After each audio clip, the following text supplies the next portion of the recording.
Hey, what is going on? It is Whiskey Wednesday night. Also, a Thanksgiving Eve night. What is going on, everybody? Welcome to the Master and Drum Whiskey Room. I am Jason C. If it's your first time here, welcome to the show. Like, subscribe, do all the things. And if it's, if you guys have just been hanging out here this whole time, happy friggin' Thanksgiving to you. Love you guys. Hope everyone's doing a great, having a good night. Get ready for tonight, tomorrow's fixins, the stuffing and the mac and cheese and all the good shit that comes along with it. Absolutely love it. Of course, I'm starting with a turkey tonight. Russell's Reserve. This came today with impeccable timing. This is the latest Mash and Journey Russell's Reserve single barrel. It is a Warehouse K, floor 4, 8 years old, and it is friggin' delicious. Yeah, here's all the stats there, guys. You can take a look at it. Master and Journey, keg and bottle. There it is. It is a Tyrone K. And so if you are a member of the Master and Journey Whiskey Club or a member of Patreon, you have a bottle coming your way soon. I think first week of December, we're going to be launching this. But how many of you guys are drinking turkey in the chat? What is going on? Let's see here. Cheers, Jason. What's up, Wesley? My bourbon journey. He says it's delicious. He already busted into it too. Bill Mills is here. Let me go up on the top of the chat and say hi to everybody. Hey, we have EMC. What is going on? Match it up early, y'all. Butter. Hope you're doing good, Emily. Ham turkey in the house. Roscoe P. Coltrane is here. Warren Smith. Happy Thanksgiving, everyone. May the bird be as good as the poor. I like it. Nathan Jurgensen is here, drinking Parker's Rye. Patrick Cohn, Tumble Glass Evening, and happy Thanksgiving all. Awesome, man. Hope you're feeling well, Patrick. Dave Markowski is here. What's up, Jason? Happy Thanksgiving, everyone. MJ is here. How you doing, MJ? Nice to see you as always. Happy Thanksgiving to you and Kim. I will tell Kim. You sent the message. Thanks, MJ. Gobble Gobble, I figured tonight would be dedicated to a wild turkey tonight. I know, I figured that would be a little too on the nose that we just drink turkey. I feel like there's been so much turkey blinds and tastings I've done the last couple of weeks. So I kind of wanted to switch it up. After I did the Hardin's Creek review, people were asking me, hey, could you, why don't you throw all three against Jacob's Well? And then I figured I'd throw one of my old Knob Creek 15-year store picks in the mix to see, how it would shake out. So, but we are going to drink some turkey tonight. We're going to talk a little bit about turkey. I do have a video coming out tomorrow. You guys will see that. It's all about the pride of Anderson County. Had a lot to say in the video about that bottle. So you guys will see that tomorrow. Hey, what's up, Adam? Thanksgiving Day pours will be EHTP and some M&J Presto. Oh, very nice. Shauna Marie B is here, of course. Nice to see you, Shauna. Slapshots Roadhouse here. Everybody watching, please raise your glass. Slapshot unfortunately lost his mom not that long ago. He's going through a really tough time. It was a sudden thing. We all love Slapshot. He's been a huge supporter of the of just Whiskey Tube in general. So everybody raise a glass to Slapshot, his mom. I know it's always a tough time around the holidays when you lose someone. I lost my grandmother a month before Thanksgiving, so it was tough. So just to let you know, Slapshot, we're thinking about you, man. Cheers. Hope you're doing all right. Hope you're doing better, Ben. All right. JG in the house. Jeff Perkins is here. JG, who may have a blend going up against it tonight. Actually, yeah, let me throw this banner going across here. There we go. Let's see here. Doug H, Cool Running. Danny Spirits is salud. What's up, man? Salud to you. Travis Robeson is here. Justin Jenkins. Chris Abuzalencia from Biloxi. Tim Cornet's in the house. Terrence Scott is here. Cool Running is here as well. Nice to see you. I think I said hi to you. Doug H. Hey, William Kavanaugh's in the house. What's going on, buddy? Nice to see you back. Miles, the Bourbon Traveler, is in the house. What is going on, Miles? Nice to see you, man. John Perclay. Julie, like the boss hog herself, is here. The boss, the legend. What's going on, Julie? Nice to see you as always. Give my best to Dan. Hope you guys are going to have a wonderful day tomorrow with your family. Pink Dan is here. Saucy Shane in the house. Ben Drammond. Alec is here. Danny Lopez. Wow, live chat finally works on my phone. Oh, very good, man. JB Chicago is here. Jonathan Eady. Patrick Corrigan, Jake McKee, let's see, I must run through. Bill Mills, Joe the Sample Guy, Joey B. Thank you so much. Those are nice words. Happy Thanksgiving to each and every one. I appreciate all the time and effort and hard work that you do, Jason. Appreciate you too, man. Thanks for the support. Patrick Corrigan is here and just running down the list. I'm trying to catch up here. Excited for Blendageddon at the Master and Drum. Of course you would be, Michelle, because Mr. William Davilar is in the mix tonight. All right. Jason, welcome back. Nice to have you back on a Wednesday. Cheers. Have a great stream. Yeah, guys, I was off last week. Took a little trip down to Green River. So Green River Distilling down in Owensboro, Kentucky, had an absolutely stellar barrel pick that we got to do there. What a cool distillery that place is too. It feels new, yet it also feels throwback. It's a really cool distillery. If nobody's ever been there, I highly recommend checking out Green River. Yeah, we got to do a single barrel pick for Master Journey Whiskey Club for next year. This thing was absolutely stellar. It was just it was the oldest Green River that will be released once we release it. So we're really excited about that one. It is just an absolute cherry chocolate bomb. Well, not so much chocolate, but it was very cherry cordial. Like it kind of tasted like a stag a little bit. So we were really excited about that one. And then 2 days later, we were down with Jack Daniels picking not one, but two Jack Daniels single barrel proof rye whiskeys. We had an amazing crew there. We had Jed, who was our tour guide. He was hilarious. Jed, if you're watching, thank you. We also had Byron, who was our barrel pick manager. He was kind of our barrel pick mentor, kind of talking us through the barrels. We had three to choose from. We picked two of the three, and those are going to be absolute hitters next year for the group too. So last week was crazy. It was busy, back and forth. Owensboro, back to Columbus, flew to Nashville, was in Nashville a couple days, then flew back. Yeah, and then my mother was in a piano recital. So I don't know if I told you this, but my mom is, when she moved to Columbus, she wanted to, she retired. She wanted to start doing some hobbies. So she was like secretly taking piano, without anybody knowing. And then she finally told us that, hey, I'm doing piano. And it was her first recital. So it was really cool. I'm so proud of her. And the fact that my mom has never been musically inclined at all. So the fact that she's, playing piano now and able to read music it just blows my mind. So yeah, Mom, if you're watching, very proud of you. It's awesome. Let's see here. Saucy Shane.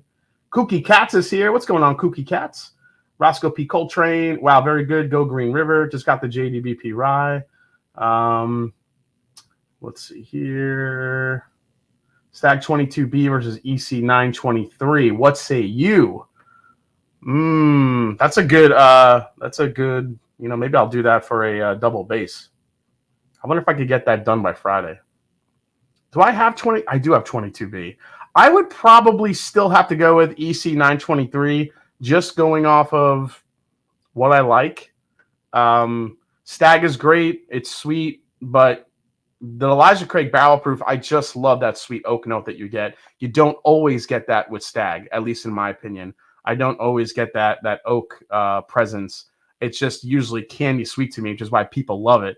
But I like when Stag has that oak to balance it out, which is why I love Stag Junior Batch 12, which is still my favorite of all time, I think. However, I do have the new 23A that I already shot a video of, and I have a sample 23B coming actually as well. So I think I'm going to do two of those together. So it'll be fun. Let's see here. Happy Thanksgiving, everyone. Yeah, Mom is playing the keys. Hey, Will Henderson is here. Nice to see you, man. No substitute for ECBP's age advantage. I think that's really the key. But I mean, whether you like sweet or you like a little bit of oak, there's no really wrong answer. It always depends on whose palate. Like, it kind of actually bothers me when people are like, oh, Jason says it's better than this one, but just because I like it, it doesn't mean it is. It's always dependent on your palate, because ECBP can be definitely on the oaky side versus a stag, which is on the sweet side. People tend to lean more sweet than oak, usually. So, you know, I like the oaky and the balance and stuff. But this Warehouse K from Wild Turkey is one of those bourbons that hits your palate and immediately just explodes in the palate.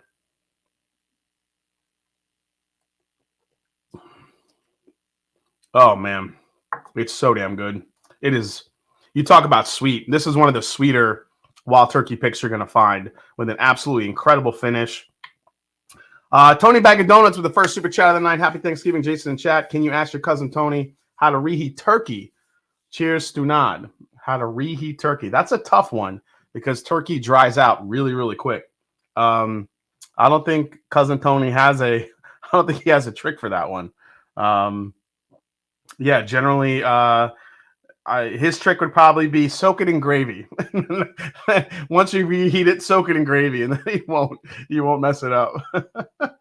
What's up, Tunes21? Nice to see you. Austin Peter John says, cracked my first Peerless Double Oak tonight. Pretty nice pour. I love Peerless Double Oak. I think it's one of the more underrated double oaked bottles. Let's see here. Hello again, EMC. Yes, it's all about the moist maker. Nice little Friends reference there. K is the only warehouse I get red fruit from, says Justin Jenkins. Yeah, Justin, there's some of that here. I mean, it's just basically toffee. I mean, I could argue like a raspberry jam in here too. I mean, when we picked this barrel, it was immediate. We didn't really spend a lot of time with it. It's just like we tasted it. We're like, yeah, we want that barrel. So it's kind of nice breaking it down right now. Turkey Generations, Disco 11, K Luke 6, sous vide the leftover turkey. Oh, I like that idea, Cookie Cats. Turkey, butter bath in the oven as it preheats to 195, says Mr. Mushnick. Oh, that sounds legit. Turkey, a butter bath in the oven as it preheats to 195. All right, guys. That sounds legit. I just said legit. Everyone screenshot that right now so you can remember that. Go ahead. I'll give you a second. Screenshot it. Save it to your phone, whatever you got to do. That sounds pretty legit. So to get one of those bottles, you need to be a Patreon. What tier, says Bill Mills. For the turkeys, they always sell fast, so you have to go, in the higher tiers. But right now, I think most of the higher tiers are sold out. But you can give it you can check it. Master Drum, the trick is heat up some chicken broth and pour some on top after you nuke it. Oh, it's a good idea too, Will. I like that idea. Yeah, you get the Booker Storyteller is amazing. Yeah, Silent Todd, I agree. The Booker Storyteller batch this year is really good. I think it's easily the best batch of 2024. So maybe we'll try that again a little later. But we got a lot of stuff to go to. MJ says I always add butter when we're heating turkey. Yeah, probably something you got to do just because of the just all the dryness you don't want. You're trying to battle. So all right, I'm gonna keep tasting through this Wild Turkey, and in the meantime, because we have 2 blind tastings we're gonna get through tonight. We're going to talk a little bit about some news stories, as we always do. I always love going through the news with you. News that is not only helpful, but also, news that, can also piss you off sometimes. And speaking of bottles pissing you off sometimes, let's start with Rabbit Hole. Rabbit Hole just unveiled the latest bourbon in its Founders Collection, and it has a price tag north of $1,000. On Monday, Kentucky distillery Rabbit Hole Distillery announced the 7th release in its biannual Founders Collection. Rabbit Hole Amburana is a 12-year-old Kentucky bourbon distilled from a mash bill of 78 corn, 12 barley, and 10% rye, and finished in new Brazilian oak barrels with a heavy toast and number 4 char. The expression is bottled at 125.4 proof and sells for just suggested retail price of $1,100. So if you guys know your mash bills, you know that is coming from Heaven Hill. Heaven Hill is, you always know it's Heaven Hill because of that. They have more barley than rye in the mash bill. But $1,100 for an Amburana finish, I don't care what the hell is in it. Like, this is what I mean, like, from distillers. Like, read the room. Read the market, guys. What are you doing? Read, like, there's the... I get into this a little bit with like Pride of Anderson County when I talk about that review, which you'll see. But I'm just saying, overall in general, this is getting nuts. It is getting nuts, guys. Like the price increases on bottles for just in general. I mean, it's all targeted for marketing. You know, the packaging, maybe the new drinkers coming into the fold because they feel like they have to have it. But $1,100 for an Amburana finished sourced bourbon. I mean, I know it's Heaven Hill. It's got a decent age on it, but Amburana, that means depending on how strong that Amburana finish is, you're not going to be able to taste any of the freaking Heaven Hill anyway. Amburana is everywhere for $50, $60, $70, and now you want to charge somebody $1,100 for it because you're a rabbit hole? I'm sorry. Shit like that just screams like I am tone deaf. I do not know what's happening out in the market, and all I care about is making a shit ton of money. That bottle right there, that's some bullshit. Just saying. All right. Going to back it up. I'm already getting heated. I'm already getting reheated in the oven with the turkey. Hell no. Like, that's ridiculous. Come on. You can't do it. You can't do it. There's no there's just no excuse for a price point like that. I'm sorry. There's no justification that anybody can give me for a price point on that whiskey. I'm sorry. Or any whiskey that way. Slapshot, thank you, Master Drum. It took a bit to clear the tears to be able to type. Love y'all. Mom was happy. I found this community. We talked often about the community. Oh, that's awesome, Slapshot. Really, man. Anything you need, just reach out. Hope you're doing better, man. But I just can't. It's crazy, man. All right, let's go to the next one. This may not look like anything, but this is actually a very, very rare bottle that just got won on auction. And I think from what I read, it was the most valuable, the most expensive wine or spirit ever auctioned off after selling for $2.7 million. This is the Macallan, featuring an Italian artist's artwork, which made history by selling for $2.7 million at an auction. The sale was the most expensive ever for a wine or spirit at an auction. The offering was just one of 40 bottles drawn in 1986 after the liquid, which is distilled in 1926, rested in sherry casks for 60 years. This bottle was labeled with a painting from the Italian painter Valerio Adami. It was projected to sell somewhere for $1.46 million, but obviously exceeded that. I mean, it's just crazy. I understand that it's a 60-year-old whiskey, and it's also a Macallan. But on top of that, there's an artist rendering on it, which even drives the value up more. I mean, it's just crazy of what you can do to a specific bottle to just drive that cost up. It boggles my mind. It really, really does. 60-year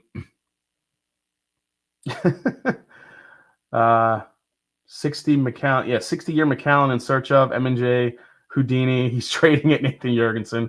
I mean, it's crazy.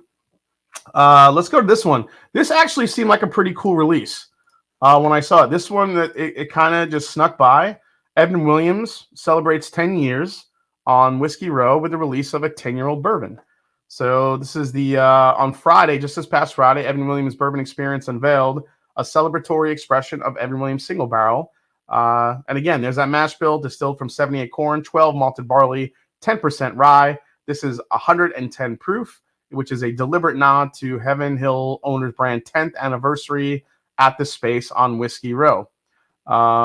This one is also on sale for $110. So not too bad for that one. I could dig it. I could dig that one. And I think I saw someone bring up Blue Run in the chat, which I thought was pretty hilarious, because our next story goes to Blue Run releasing the 12 Days of Bourbon. Molson Coors' first whiskey acquisition is releasing a dozen bottlings this holiday season. So we've seen this the last couple of years. Blue Run has announced their 12 Days of Bourbon releases. The brand will launch a dozen barrel-proof high-rye bourbons on a once-per-day basis. The whiskeys were blended by Blue Run liquid advisor Jim Rutledge. The holiday-themed whiskeys are highly limited, and according to Blue Run, historically, They have sold out in minutes. So let's see here. I'll just give you guys the names of these real quick. But if you want to look them up, the press release already went out, so you could kind of find the, the different tasting notes on them.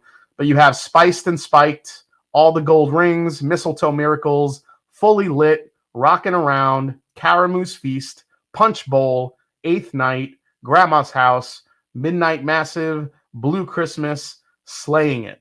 So those are the names for them. All the proof ranges, it looks like, range from about 116 proof to about 119 and change. So all of them are right in that range. So if you guys are interested in that one is there. Let me see here. What's the release time for those? So those will be released.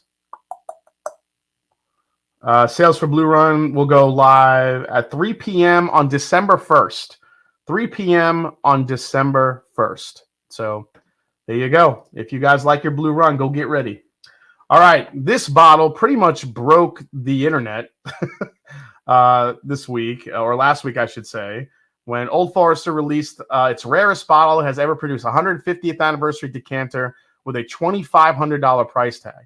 On Thursday, Old Forester announced the release of what is hailing as the rarest bottle has ever produced, a decanter filled with 12-and-a-half-year-old bourbon, releasing in honor of the Story brand's 150th anniversary. Only 500 bottles were crafted, and none were intended to be released to the public. Of the 500 bottles, 350 were designated for members of the Brown family, which owns Old Forester's parent company, Brown-Forman. The remaining 150 were set aside for special tastings and events at Old Forester, but were put away in storage after the COVID-19 pandemic put a halt to such events. So, let's see. Priced at $2,500, the 150th anniversary bottle released Thursday exclusively on the Old Forester website and quickly sold out. Yeah, there you go. Again, what was I talking about? 12-and-a-half year. It comes in a decanter, a fancy box. I could say the same thing for Old Forester birthday bourbon without the box. I have a bottle of 2018 birthday bourbon that's 12 years old. I paid, luckily, retail for it at the time because it was 2018. Now I'm going to pay another half year, and I have to pay $2,500 for it because it's in a box. It's in a decanter. Like, this is what I mean. It's like in everything, every press release you read now for every single brand or every new bottle that's coming out, this ultra rare and limited release. It's like we can't release anything unless it starts with ultra rare, limited release. That's it. We got to get people like clawing at each other to try to get these bottles because they're so limited and ultra rare. It's ridiculous. It's ridiculous. Think of something else. Think of something else to do. All right. This one I'm pretty excited for. Old Overhal Cast Strength. Looks like it's coming out. I actually have already seen a couple people that have gotten this bottle asking me to review it. So I think Ohio gets these. So I'm hoping this comes out pretty soon. So this is a decade-old cast strength rye whiskey aged in a distinctive type of rickhouse. So what's the story here? According to the brand, Old Overhal Extra Cast Strength Rye was aged in a distinctive escalator-style warehouse before it was bottled at cast strength and unfiltered. This was in Celrmont, Kentucky. It's bottled at 121 proof.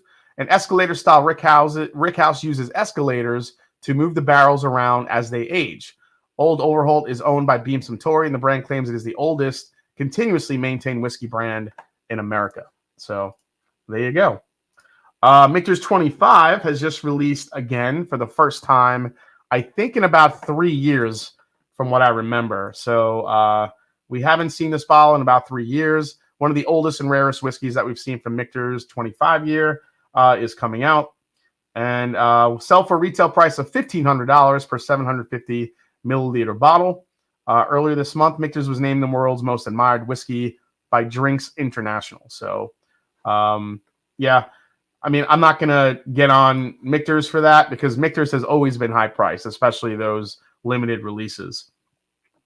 Here's another one. George Dickel is releasing an 18-year-old bourbon, and it looks like that one is going to be, what is the price on that one? Price tag of over $500. Again, This is again, this is another one of those bottles. It's bottled at 90 freaking proof, 18 years, and you want it for $500.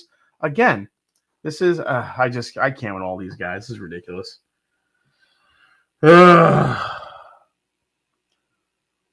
You have single barrel store picks that are 104 proof that are 17 years old.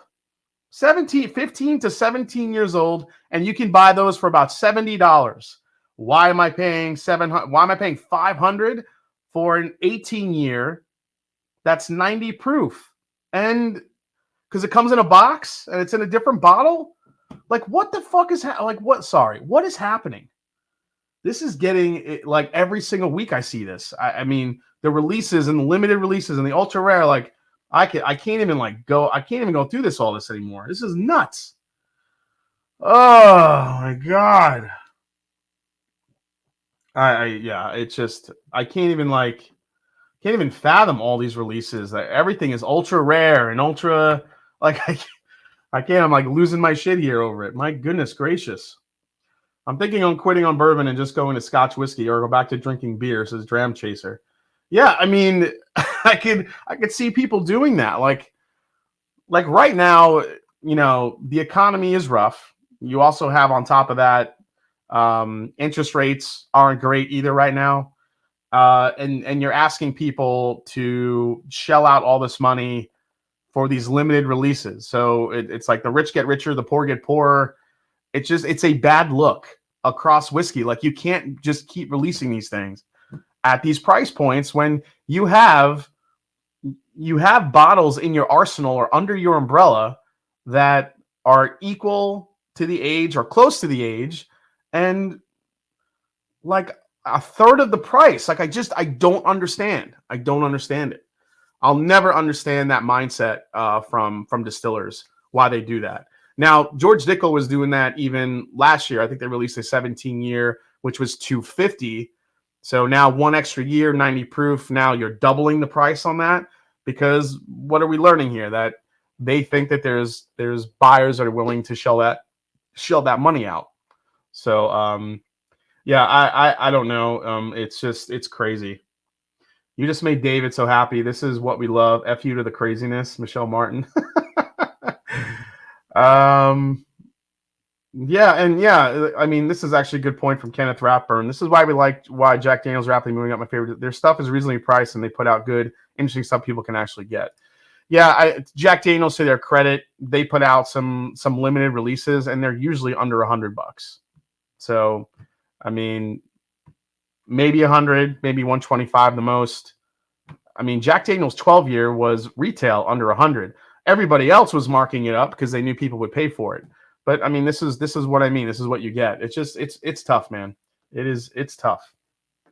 All right, let's go to some good news here, or better news.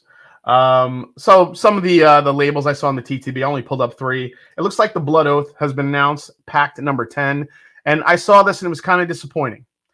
So Blood Oath Pack 10 is going to be a Cabernet and Merlot cask finish, but we're staying at the 98.6 proof, unfortunately. And if you look at the label, let me see here. I can't stand that script because I can never freaking read it. I don't know. I really thought Pack 10 would come in with a higher proof, maybe a higher age. But honestly, guys, I'm done with Blood Oath. I'm not buying another. If anybody wants me to review a Blood Oath, you're going to have to send me a sample. I'm not buying it ever again. I got a video that I've been working on about, bourbons and whiskeys that I'm never buying again. And unfortunately, Blood Oath is on that list. It just never justifies the price point for me. Every time I try them every year, you have your outliers here and there. Some of the early ones were really good, but all the recent ones for those probably for $250 to $300, it's just, or is it $150, $200, whatever it is, it just doesn't do it for me. So that bottle is definitely on the list. So, let me go just a couple more right here. It looks like Wilderness Trail is going to be releasing a 10-year bourbon, 10-year release coming up from a sweet mash. Always excited of what Wilderness Trail is working on, and Dr. Pat Heist over there, see what he's doing. And a local Middle West Spirits here. Looks like they're coming out with their double cask collection, Napoleon Cognac Cask Finished Whiskey, aged 5 years, double barrel matured, Calvados Cognac Cask. You had me at Cognac, you might have lost me at Calvados, but I have to try that. Calvados is a type of apple brandy, so I don't know. Calvados, I've never really, it's not really ever hit my palate. I do like the cognac part of it, though, but Middle West right here in Columbus, Ohio. Love you guys. You're definitely doing good stuff as your stuff keeps aging. It's called the Napoleon, so it's going to be probably a short barrel. Did you get that? Did you get that joke? No? Okay. Shit. Okay. But you get a box. That's right. All right, let's try this one again here.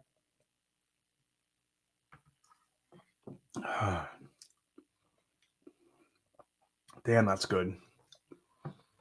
Master Journey Whiskey Club, you have a hell of a pick coming your way. So, all right, time to put the turkey down. We're going to shake things up a little bit, and we're going to do a Battle of the Creeks. Battle of the Creeks tonight. Going to have a little... Jason's on fire. I am on fire tonight. I'm fired up. I'm excited, though. You know why? Because Thanksgiving is my favorite. I love Thanksgiving. It always brings back like not to get like too cheesy, but it always brings back like the fondest memories of my family and food and just hanging out, watching football and drinking and sharing whiskeys. Speaking of sharing whiskeys on Thanksgiving, I do have a certain select whiskeys I always bring out for Thanksgiving. I don't know about you guys. You guys can start calling them out in the chat. You know, what do you like to share and break out on Thanksgiving? Obviously, Wild Turkey is definitely one of them. But I actually really like bringing out some rye whiskeys on Thanksgiving as well. So bottles like Midwinter's Night's Dram, I think, is always kind of a fan favorite. I always bring that out. But really, in the last couple of years, Sagamore Cask Strength, Sagamore Double Oaked on Thanksgiving is like a perfect sipping rye whiskey for the day. You could just kind of sip on that all day long, just be perfectly content. You could even put in a cocktail. Sagamore Double Oaked, I absolutely love that one. If you have any of the finished ones too, the port or the cognac finishes, those are great on the holidays too, because they have that like fruity spiciness to it as well. For some reason, I do like to sip Old Forester around Thanksgiving. I don't know what it is about Old Forester, but man, doing the 1915 blend, 1910, 1920 on Thanksgiving is something I like to do as well. Obviously, if you're outside, you're like deep frying a turkey outside, it's a little bit cold. ECBP is always good. Love always having that. A Stag is always great. What are some of the other ones that I had picked out? Yeah, Sagamore for sure. Oh, Jack Daniel's single barrel proof, especially picks. I absolutely love those, especially towards the end of like after dinner when you're getting into like more dessert. You get one that has like the Bananas Foster type flavor profile to it. Just delicious stuff. What else? And then I always kind of save a bottle for the end, like a big bottle to bring out for everyone to enjoy. I think this year, we're going to break out the George T. Stag this year to bring and share with some family and friends. So yeah, it's going to be good. Drinking the new Sagamore 6-year for sure. Hey, what's up, Richie Z? Nice to see you, man. I'm thinking of Cornerstone, WB Sappho, Booker's, and maybe Midnight Winter. Those are all great. Oh, Cornerstone, man. You still have that left. Sagamore's a standard for us. Absolutely. Usually we get into some good wine on Thanksgiving. That makes sense. I like having wine with dinner for sure. I like to kind of drink the whiskey in between. Yeah, Nathan Jurgensen. There are 2 scotches I usually break out for Thanksgiving, which is Bunnahabhain 12-year. But yes, this year will be the cask strength. And also, I love bringing out an Ardbeg just to get something a little bit smoky towards the nighttime. A little Korvyekin, which is my favorite Ardbeg. But also, there's something about a little Ugadal, little Oogie, to kind of with those fruit, with that sherry flavor, man, to just kind of balance everything out. So, yeah, I'm right with you. Let's see here. Hey, Beyond the Rose in the house. What's going on, guys? Nice to see you, Jamie. Is that I think I see a picture of Jamie there. Jamie and David, nice to see you guys. Great channel, guys. Everyone should definitely be watching Beyond the Row. Great. Let's see. Mike Daly says, Jason, I'm a Queens guy. What was your go-to? Where was your go-to day before Thanksgiving bar? Oh man, that's a good question. I got to think back for man when we were in Queens. So I didn't really usually spend it in Queens because I would go out to Long Island to my family. So that bar was crap. What was the name of that bar? Wasn't. It'll come to me, but it was on Long Island. Oh man, it's gonna drive me crazy. What the hell's the name of that bar we used to go to for like the night before Thanksgiving? Sometimes we used to go to like Mulcahy's, like the big bar in Nassau County, just like just hang out in Mulcahy's, which was they usually had live bands. We did that a couple times for Thanksgiving Eve. But yeah, those were good times, man. Oh, we got Nancy Fraley in the house. What's going on, Nancy? Nice to see you as always. Rittenhouse Rye, your thoughts? Definitely a great rye, highly underrated. I do think there are some better ryes out there on the market that just keep hitting other than Rittenhouse. However, Rittenhouse is just always going to be a classic rye whiskey for sure. Whiskey Juice, hey Jason, thoughts on the Brown-Forman 150th anniversary decanter? We just talked about that. I don't really, I don't know. I understand why they brought it out, and I think it's cool, but the price point on it I thought was a little ridiculous considering 12-year-old birthday bourbon has a retail price of about $200. But the decanter, because it's limited, they want you to pay $2,500. But it's a cool bottle. I'm eager to see if anybody gets to try it or if anyone that I know actually got a bottle of it to see actually how it is. If they open it, I guess we'll see. Let's see here. Oh yeah, how can I forget Four Roses? Four Roses is a big favorite around the holidays, especially Thanksgiving. Just that mix of spicy and sweet flavors. It's incredible stuff. Absolutely love Four Roses, especially the single barrel. A few years ago, I think I brought out all 10 recipes, and everybody was kind of trying each different one. It was a lot of fun. So yeah, you could just have a shit ton of fun doing that. Ugadal is a must. My brother would disown me if I show up without Ugadal, says Roscoe P. Coltrane. Yeah, the new Rittenhouse picks are great. They're $30. They're actually really good. Let's see here. I usually bring a New Riff Malted Rye, Woodford Double Oak. Oh, Woodford Double Oaks is a really good one too. That could go to like everybody. Like even if you don't like whiskey, Woodford Double Oak is a fan favorite. Yep. Let's see here. Turkey Day lineup: Stag B-Tac for early toast, Weller 107, and JD Rising by Barrel Proof with dessert. JB Chicago. That's a hell of a. Phil say Jason is obviously not cooking. I actually do cook. I cook I cook mainly the Christmas meal. The last couple years I did cook Thanksgiving, but it was a smaller group. We didn't have the whole family around, so I didn't have to cook a lot. Always do the turkey stuffing. But usually I get help with like the other stuff, the green beans and the mac and cheese and all that stuff. One other thing that I love to do, which is my favorite thing for Thanksgiving, is I call it their popovers. They're black pepper Gruyere cheese popovers. So popover is just generally a giant like bready muffin that's actually pretty airy in the middle. But while it cooks, you put a ton of black pepper in it in the batter. And then you drop chunks of Gruyere cheese in it. So when it cooks and it blows up, all the melted cheese is in the middle of the popover. And that's what we use to like soak up the gravy. That's what I'm looking forward to, for Thanksgiving. So yeah, that's the shit right there. Jason, if you were going to a family gathering, you had to bring 4 bottles, what would you bring? I would obviously bring Wild Turkey. You'd probably bring a Russell's Pick or a Kentucky Spirit.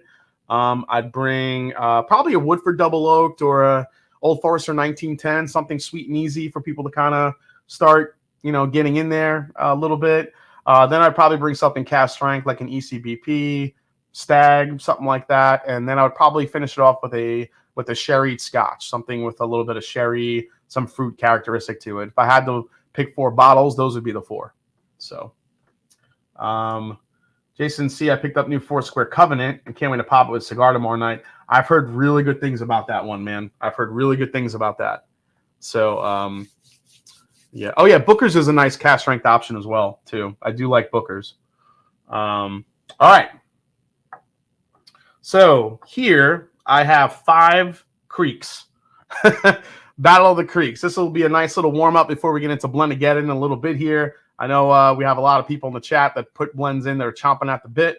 But yeah, we have 5 blends here. I just wanted to kind of get started here. And because they're only 110 proof, actually one of them is 120 proof. That's the Knob Creek single barrel. But basically, this is what we have here tonight. So we have Hardin's Creek Frankfort, Hardin's Creek Celrmont, Hardin's Creek Jacob's Well. This is a top 10 bourbon for me last year. Hardin's Creek Boston. And one of my old Knob Creek 15-year single barrel store picks. Look at it. It's glorious. I miss these so much. I mean, these are like $40 in some areas. It's a shame. It just all went away.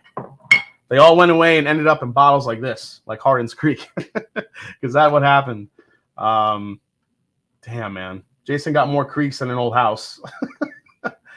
Just had a Middleton very rare, nice and smooth. Yeah, Middleton can be very smooth, very smooth. Call this flight Hardin's Creed because it just takes you higher. Oh, Kenneth, I see what you did there. I read it too fast earlier. What? No Hardin's Creek 2-year? Yeah, I figured I'd skip that one, Ben. So, yeah, we'll just skip that one for tonight. It won't be too bad. Yeah. I thought he would have said Blue Run, Castle and Key Small Batch, Shep the Creed, and Cleveland Whiskey. Travis, yeah, those are my backups. Those are my backups. Those are the people that I don't like that come over and get that shit. Like, have you seen this beautiful bottle with a butterfly on it? You should try it right now. Drink it all. Thank you. All right. Let's just go through these here real quick. I'm just curious to see what my blind ranking would be here. So get me nice and prime before Blendageddon here. Love the leather strap. Yeah, I will say I love the design of Hardin's Creek. There's so many little details on these bottles that they add here. You have the little medallion on the front. You have the strap on top that kind of covers the cork. The cork is pretty weighty. I don't know. I just love the way it's designed. It's very old school. Yeah, Kentucky series. Yeah, I don't know. I've enjoyed Hardin's Creek. Besides that 2-year release, it's been pretty good. You can have the 5 bottles. Town Branch to impress family, says Kooky Cats. Should have included KC12 cask strength. Yeah, Henry Turner. I had that inclination, but I wanted to get everything as close as I can to the same ages. So first one here is actually pretty awesome on the nose. Pretty delicious. It's beamy. It's sweet. Let's go to 2 here. I don't know if I'll try to call these out, but ooh, 2 is super concentrated brown sugar here. People I don't like that come over get Dickel Tabasco. That's just wrong, man. Let's see. Butterfly bottle should be $20, says Bob Glass. Just got the Hardin's Creek Jacob's Well 211 months. Just can't wait to crack it tomorrow. Ooh. So far the noses. Ooh, this one's a little bit smoky on the oh man. This one has a little bit of a smokiness to it. Yeah, Nancy Fraley, hope you're doing good. Nancy, I got to send you some dates because you know you're going to have to judge Blendageddon at some point once we get into the later rounds. So hope you're doing well, Nancy. Oh, man, this one's incredible, too. All of these just smell really, really good. Woo!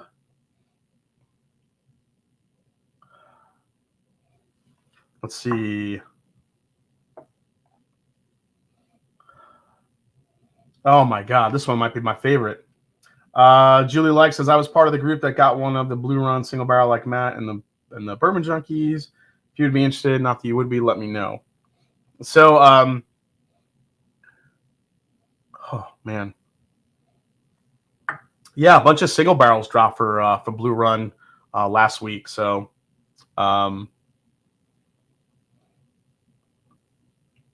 you bust out any brandy for Thanksgiving? Got a few samples to try. And I think it'd be a fun dram.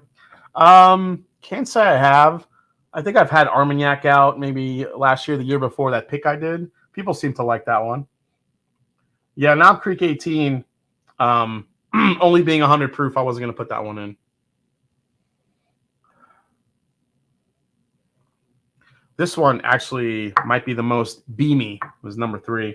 All right, let's dive in and taste these. Let's see what we get. This should be interesting.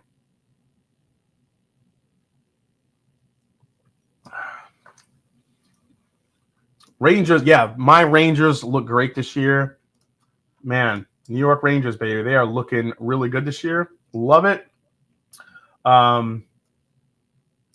play a little of this one. And the ladies jams here. All right. And it's over oaked. Says Phil C. Anyone else think Knob Creek 18 is over oaked? I never really thought about it. I thought it actually handled the oak pretty well. Tasty 18. The difference is, like my Knob Creek 15 that I had, the oak was so prevalent and had so much tannic acid in it, it was just drying my palate out. Like tannins in Knob Creek 15 just sucking the. I hated it. It was like licking a tree. Knob Creek 18 didn't do that. Going up the creek without a paddle, yeah, basically.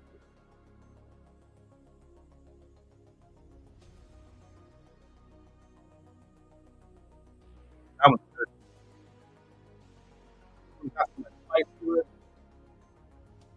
Oh, the audio weird with the song. Sometimes when I play a song, it kind of messes with my audio. Let's try this one. That song, audio guys, you let me know in the chat. Make sure that everything sounds a little bit better. Now better.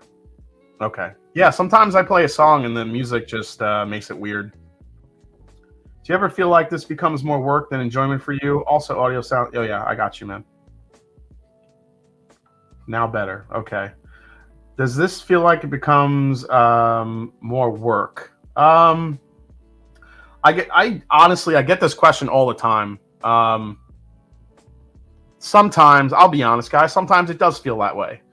You know, I still have another job on top of this. I juggle 2 jobs. I do my job and I also do this.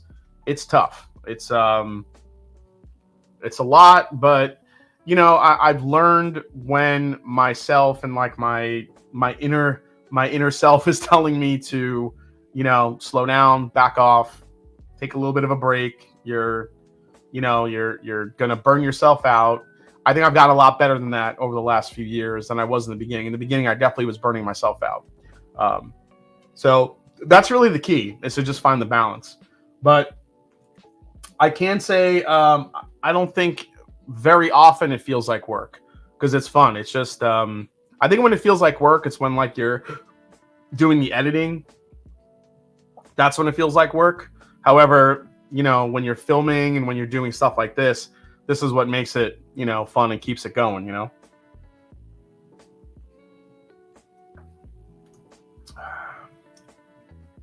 Gotta feed that algorithm. Yeah, basically.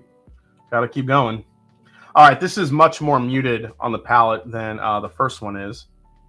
Jason, you got a 9. Jason, you got a 9.5. This does not work. I put a lot of time into the whiskey world. I love it, says Henry Turner.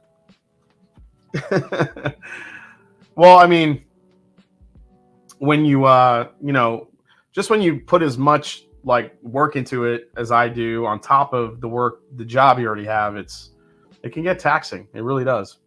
Hey, what's up, Bourbon Ranch? Nice to see you, Trev. Jason, have you considered a Ben Holiday pick? Yeah, Bob Glass, we are on the list next year. We are in running for a Ben Holiday pick, and I cannot wait. Oh man, this third one smells fantastic. fantastic. See if it tastes as good as it smells.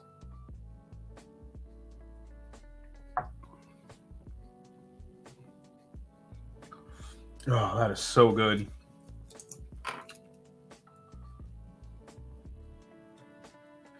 I like 1. 2 is a little bit flat.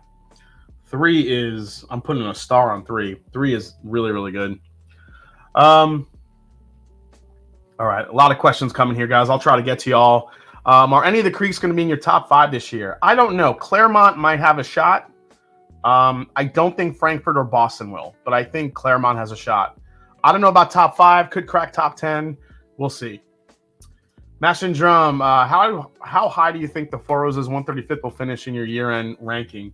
It's a good question. It's hard to tell. This year has been a great year for whiskeys, a great year for bourbon. There have been so many good releases this year. I think that other channels and other publications' top 10s are going to be all over the map, to be honest. I think there'll be some, you'll see some patterns, but I think there's going to be a lot of similar lists, but also a lot of variety as well, because there's just been so many good whiskeys. Also, some people do single barrel picks in their lists. Some people don't. I don't put single barrels in mine because I feel like that's kind of outside the realm of just a regular release. But I also don't put in samples I've tried either. The only bottles that I include in my list have to be bottles that I've had, that I own a bottle and I've been able to enjoy over the course of time, throughout the year, to see if it's, worthy of being a top 10. So we'll see how it goes. Does your 9 to 5 know about your channel? Yes, they do. They do. But I try not to talk about it at all. I try to talk about it as little as possible, but I get questions about it all the time. Editing takes a lot of time when you care deeply about the product you create, says Mark Basco. That's very, very true. Where do you see the whiskey industry in the next 3 to 5 years, as in popularity, pricing, and distilleries? It seems like distillers are still opening up. It seems like prices keep going up. And it still seems like I think there'll be more contraction. I think more brands are going to buy other brands. I still think there's going to be a pattern of big companies coming in and buying up distillers because they want to have a distillery underneath their umbrella. I also do think that unless people stop buying bottles at these high prices, the high prices are going to continue, unfortunately. One thing I think I've seen that's halted a little bit is experimentation. You see experimentation more on the craft distillery level, which I really appreciate. And generally, when something works, you see it kind of trickle in to the big distillers. I would like to see less just finishes. Just people taking weird barrels and just throwing their whiskey in it and then selling it for top dollar. That, to me, starts getting lazy. I think there's a lot of that in whiskey. It's either you're just trying to spin a new flavor on something, and then at what point does it cease to become bourbon or whiskey anymore? I would like to see less finishes and more focus on blending, maybe some new varieties of grains. Just trying some stuff new. I feel like finishes are great, but I don't know. I just feel like there's more to be done out there than just throwing your whiskey in a finished barrel. We don't know what we're picking yet, Kenneth. Yep. Yes, Jason, pace yourself. I saw you working at your meetup and had a new perspective of you. Keep up the amazing work. And next meetup, let me help your lady so you can have a break. Yeah, no break. No breaks, man. Hey, what's up, Durrell? Nice to see you here. Nancy Fraley, cheers, everyone. Hope everyone's great. Thanks. It's important to take a moment or two to be thankful for all the hidden gems in life and also spend time with loved ones. Cheers. Nancy, very, very well said.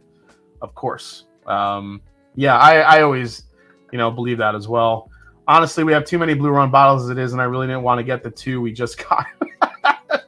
Julie, stop buying Blue Run. I told you and Dan enough. It's not worth the shit. It's not worth it. Stop it.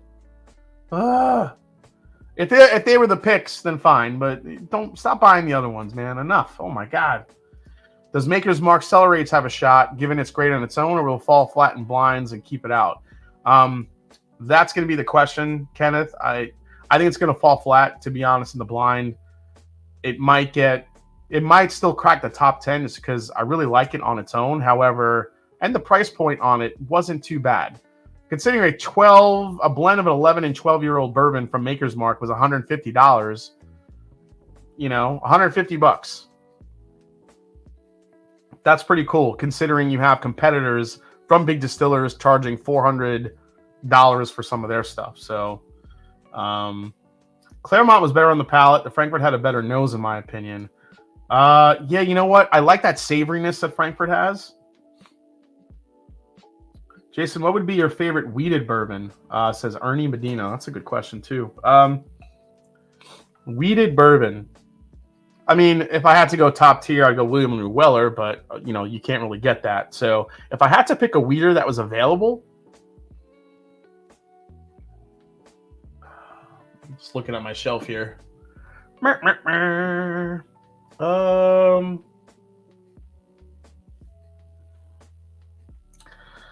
I'll give you some, like, tiers here. I got to say the Green River wheated bourbon for $35 is actually pretty solid. Probably would start with that one. I've never really been a fan of Larceny. Regular Larceny, I should say. I actually prefer the Green River on that. Also, the Bardstown Bourbon Company Origin Series, their new wheated bourbon. I love that one. I think that's a really good option. Weller 107 is easy for me to get here in Ohio, so I really do love Weller 107. It's probably one of my favorite Buffalo Trace offerings, to be honest, overall, as far as wheaters go. And the Ben Holiday, if you haven't had the new Ben Holiday wheated bourbons, they're absolutely freaking fantastic. So those would probably be like my 4 that I could probably think of off the top of my head right now. Zach Butler, what is your main career? Marketing. I do marketing. Let's see here. Buffalo Trace, we did Egyptian grain for Danny Weller and $500 at Why Aren't You Happy? Oh, yeah. Egyptian grain for Danny Weller and $500. My last comment, Jason, I totally agree. Just doing cask finishes is very yesterday and boring. The blending is really where it's at. As a blender, that's more of an interest these days. Yeah, Nancy, I agree. When you impress me more when you can make something out of nothing with a blend. That's why I was so blown away by Little Book this year. Little Book Chapter 7. Nancy, I don't know if you've had it, but the newest Little Book from Jim Beam, Little Book 7 Retrospect, is one of the most impressive blends I've had in a long time, only because he's blending stuff that he's used in past Little Books. And then Freddie No also added one more component, a new component for this year. And when you look at it on paper, you're like, there's no way that's going to work. And he made it work. It's great. It really is. So, yeah. Well, M10 and the Elijah Craig C923 land in your top 10, says Danny Spirits. I think so, Danny. I think so, too. Discovery 11 has a chance to make some noise, too. Love that one.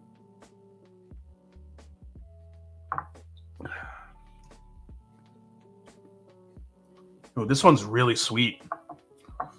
That one's nice.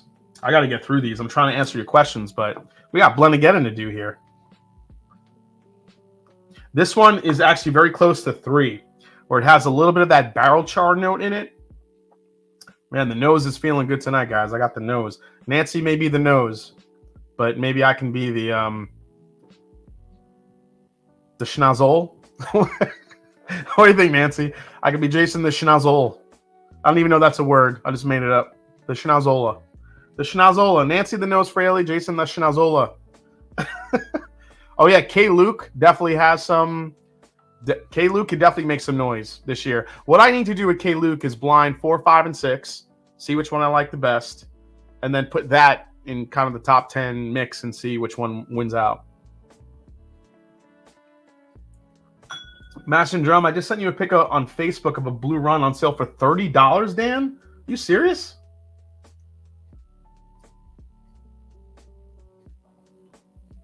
Oh my God. Regularly $109.99.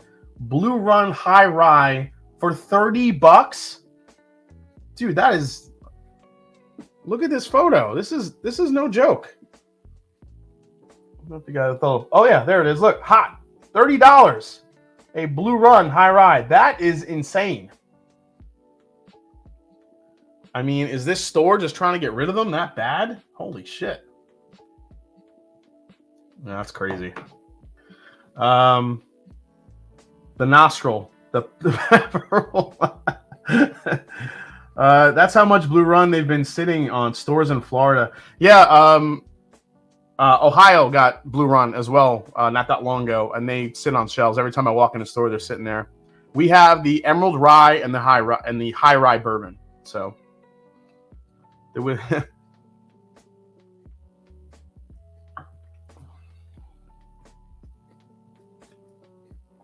all right, really, guys. We're talking about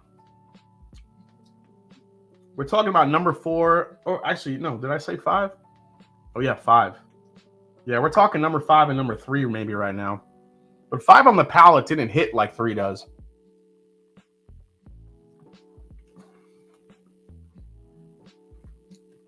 All right, real quick. We'll go one more sip reverse here. We'll rank them, find out what they are, and then we'll get into Blendageddon. It's a fun night, guys. Thanks for hanging out with me, by the way. Thanksgiving Eve. Appreciate it. Make sure you hit that like button while you're hanging out, guys. Really appreciate it. Jason, did you see the Augusta has the Buccaneers 10 and 15? They are in OHLQ for 150 and 300. Not available yet, though. Did not see those yet.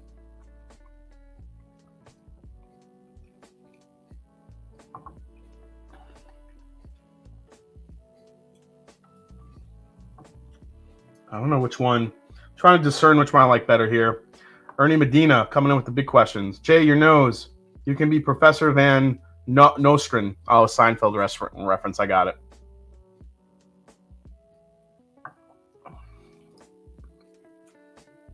That one's really nice. This one has a little bit more spice to it.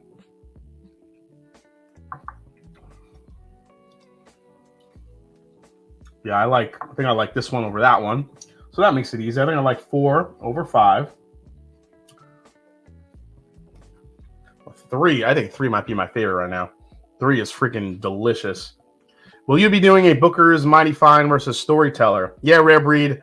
I'm going to do all 4 batches, I think, at some point before the year is out. I'm going to try. Real quick, just programming-wise, guys, for the first year ever, Mash and Drum will be doing an advent calendar series this December. So every day for 25 days, you'll get a video from me. And basically how that's going to work is it has a long, convoluted name, but it's meant to just be kind of silly and fun. It's the... what the hell did I name it? It's the how much would I pay advent calendar countdown to Christmas Day. Yeah, that's that's the name of the series.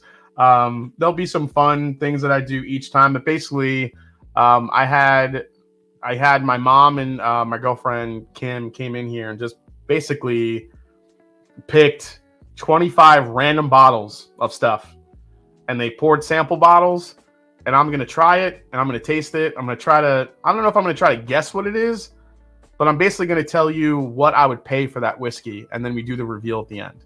And, we'll keep kind of a running tally and see how that goes. My mom is pretty good at like picking out some of the higher end bourbons and some of the budget. She knows it pretty well. I kind of gave them a little bit of a guide, but that should be fun. Yeah. Try to say that 5 times fast. Yeah.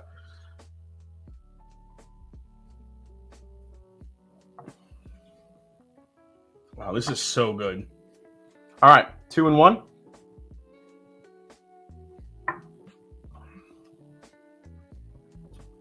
I really like 2. Well, 2 is a little bit flat. Got a little better.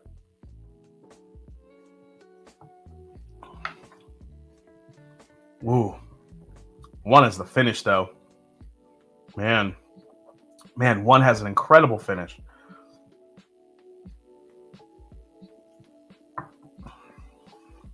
These are all pretty close.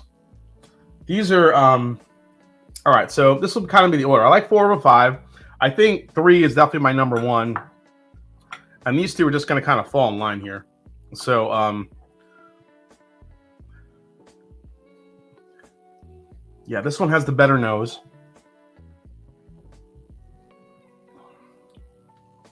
Palate it's good, not great. Yeah, this one has a better palate. All right. This is my ranking. All right. Let's see what we got here, guys. Let's see who won this quick blind. So you were doing what Bourbon Blind did when they were still a thing. I missed them, so that makes me happy. Oh, is that what they were doing? That's cool. Okay. That's going to be so interesting and entertaining. Yeah, I'll have the Grinch here making some funny comments, as always, each and every year. I need a little water here. Sipping a Penelope toasted store pick, 6-year, 118 proof, obliterates Woodford Double Oak. Yes, the Penelope is a weeded mash bill, so good. Yeah, Penelope, I think, is actually some of their blends I really enjoy, especially their 4 grains. I'm telling you, this bottle right here, where is it? Do I have it here? Where'd that Penelope go? The Penelope 9-year that I reviewed is freaking delicious. I love that bottle. This one, too. This Pinhook 8-year, that was a surprise. I don't know if you guys caught my surprise Whiskey of the Years video. That one was a lot of fun. So... all right, let's find out which one was. It's the Jacob's Well can. Apparently, the results are in here. Let's. There they are. Okay. Let's see what we got. Okay, last place was the Boston. The Boston for me got last place, which actually doesn't surprise me. Boston, I thought, was really good. Very peanut buttery, but there wasn't a lot to it, especially like viscosity-wise. So Boston gets last place in this blind. Let's see what gets fourth. Fourth goes to the Frankfort. The Frankfort, this one had the spice on it. Now, it's funny because when I did the review, I rated Boston over Frankfort, but in this blind tasting, Frankfort kind of killed the Boston. I think the savoriness and the spiciness actually just kind of took it over, which is nice. That's right. Mama C's picking pores.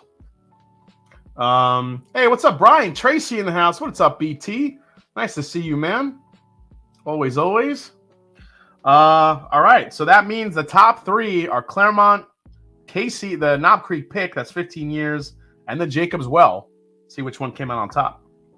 Third place goes to, this is the Knob Creek pick. The Knob Creek 15-year pick that I did. No, I didn't do it. I bought it. Yeah, that's what I meant. That one is kind of like the Frankfort, where it's got a lot of spice to it. But that also could be playing into the 120 proof point that it has compared to the others. So that means the top 2 are the Celrmont and Jacob's Well, which is pretty cool. I actually thought the KC pick was going to be number 1 and just kind of beat everything. That was kind of the idea. But it looks like... wow. The number 1 pick in this blind tasting goes to last year's Jacob's Well. Jacob's Well, but Celrmont comes in with a close second. So this is pretty indicative to... I didn't think the Celrmont was actually going to go that high. I really honestly thought... I honestly thought, guys, it was going to be 1 and 2, Knob Creek store pick, and then Jacob's Well. Whatever order that was going to be. I did not think Celrmont would actually get up to the top 2, but it did tonight. So Celrmont, good stuff. Jacob's Well, even better. So what does that show you? It shows you that Hardin's Creek is, making some good stuff. I think this year's experimentation with the Boston, the Celrmont, the Frankfurt, the different locations, the different warehouses was more of an experiment on terroir. We understand that. But last year's Jacob's Well was an absolute beast of a bourbon, an absolute banger. So I don't know. So Celrmont may do better towards the end of the year than I think it's going to be. We'll see how it goes. BT in the house, what's going on? The only one I have is Celrmont, so this makes me happy. There you go, Kenneth. Yeah, I think you might have gotten the best of the 3, at least in my opinion. Jeffrey Wack in the house, what's going on? Oh, should we make the Mega Creek blend? So we're gonna blend all these real quick here. I got to make sure I don't grab my turkey. So we're just gonna blend this. Instead of Hardin's Creek, we'll just call this Hardin's River because it's a blend of all of them. We're just gonna call the creek has turned into a river, and we'll let that simmer. We'll let it simmer a little bit. Oh, man. I'm going to blend all of them together. Look at that. Look at that beautiful color. Ooh, baby. Love it. Get Batch 2 of Jacob's Well just came out, 17 and a half year. Yeah, I heard about that. Now I got to go hunt for that damn thing. Killing me. All right. All right, it looks like it's time, right? Is it time? Oh, it's time. It's time. Guys, Blendageddon round 2 is about to kick off. We have a bunch of people in the chat. A bunch of people in the chat that are in the blend tonight. Let me cut the music because it's about to get fired up in here. Guys, get ready. Here's the trailer for week number 2. What's up, everyone, on this beautiful Thanksgiving Eve night as we get ready for the turkey? First, we have week 2 of Blendageddon VI. 5 more blends will go head-to-head tonight to see if one of those blends will have what it takes to be crowned champion for 2023.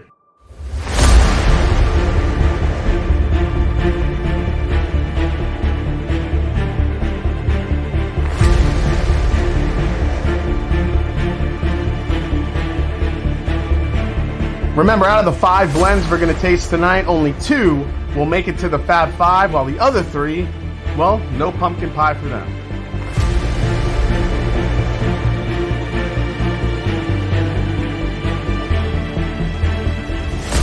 Tonight's blenders include some of your favorites in the Whisky chat. We have William Davalar, Jeffrey Gamble, JG, Eric Snyder, and of course, Big Vic himself.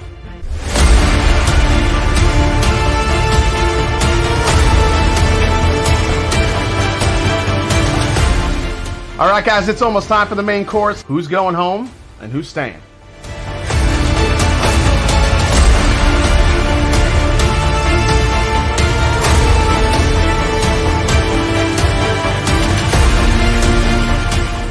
Take the turkey out of the oven, gobble till you wobble. Let's go.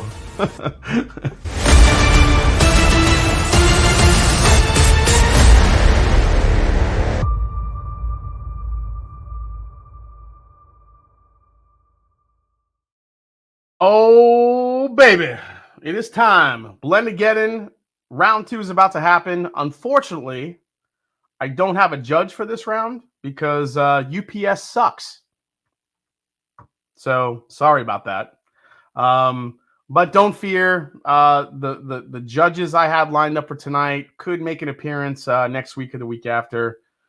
Just that, yeah, UPS had a major delay and the samples did not make it on time, unfortunately. So for all of you blenders out there that are in the chat or watching, I'm all you got tonight. So good luck. Oh, man. Okay, let's bring up some, let's put on the music back a little bit. Let's get this going, and we'll also put up a little bit of an overlay here too, because I do want to make people aware of everybody that's blending tonight. So let me throw that up in the chat. There you go. Got a little turkey in the corner. Let me turn off the ticker. There we go. Tonight's contestants in round 2: JG, Jeff Gamble, Big Vic, Eric Snyder, and William Davalar. Now, I will say this: William Davalar is kind of my dark horse going into the race this year. He always comes so close. I'm like, one of these years has got to be his years. So we'll see what happens. Maybe this is his year this year. We'll see how it goes. Tasting my blend along with you, says Eric Snyder. Good luck all who are in the battle. Good luck to everybody that is watching or that has a blend in the fight tonight. It's just me and your blends. Here we go. All right. Let's see if Jason can pick mine out with the Eagle Double Rare 25, says JG. Okay. Yeah, JG, because you bought that bottle and then put it in a blend. All right. All right. All right. Yeah, love the hype. I love doing those intros. I mean, guys, come on. Production value. Production value. That's what we do here on the Master Drum. All right, first one here. Let's go. Let's take some notes here. Hey, Black Bourbon family is in the house. What is going on? Jason and Brandy. Raise your drinks up casually. Come on, you guys got to watch them. Who is not watching Black Bourbon Family? Please do. 90% of the blend, JG says, is yeah, 25 year. Women in Whiskey says, I'm production challenged.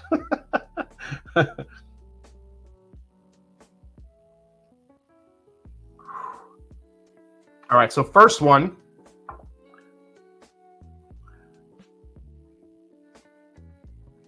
Man, first one is giving me oaky vibes. Definitely get some oak here.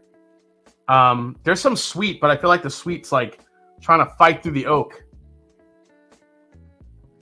Jason gives me NBA on NBC 90 style chills with his intro. That's right, Top Shelf Justin. Hope you're doing good, buddy. We gotta get together soon, man. I got too many whiskeys you need to try. And I'm sure it's vice versa as well. Oh, man. All right.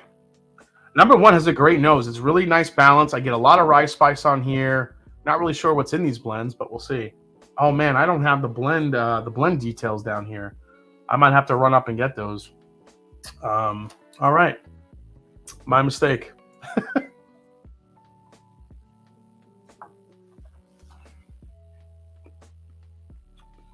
All right, so first one. Man, I love the spice on the first one.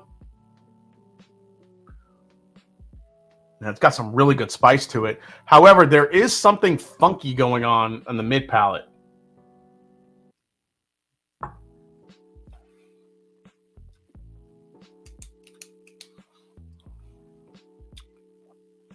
What is that flavor? That one is a head scratcher. I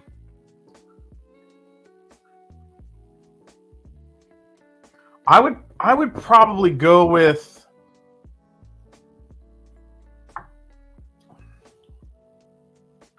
Yeah, this is going to sound weird, but I'm telling you, I'm getting like a melon, like a melon note in that one, like melon honeydew type, which sounds crazy for whiskey, but I'm telling you, that is what I'm picking up on the first one. It's crazy. It's got all this spice in the front, it's got all this spice in the back, and there's like this fresh melon note on the mid palate. That is crazy. I don't know what that. I can't decide if I like it or not right now. That thing is weird. But is it weird good or weird not good? Well, melon. I'm telling you, that's like taking me back to summertime.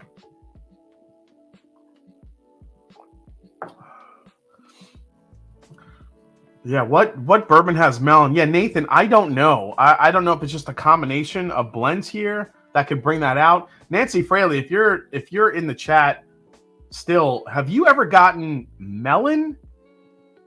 And like, what in the hell would bring that out in a whiskey like tasting? It blows my mind.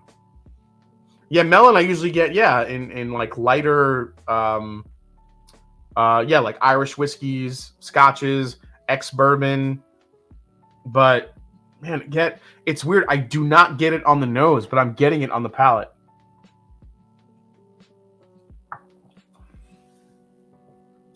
Yeah, Four Roses. It could get Four Rosy. It could be Four Roses, maybe. Maybe that mix of. Listen, guys, blends do weird shit when they're just hanging out, mingling with each other. So you just don't know what it could be doing. But yeah, he says Four Roses, and it's kind of like sparking my interest now. You hungry for fruit? Says Danny Spirits. Yeah, maybe. All right. Let's reset the nose here. Let's go to letter B. Oh. Letter B, immediately, somebody put some Amburana in that shit. It's Amburana. Immediately. It smells like Cinnamon Toast Crunch, Amburana, immediately. Not even a question.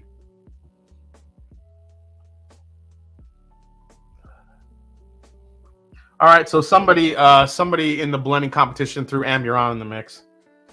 Nathan Jurgensen's drain pour sample B. We'll see how it ends up here. So now, to me, I'm wondering if people were like, I'm going to blend something with Amburana, and I'm going to try to out Amburana. Like, I'm going to try to outwork it. I'm going to try to outblend it.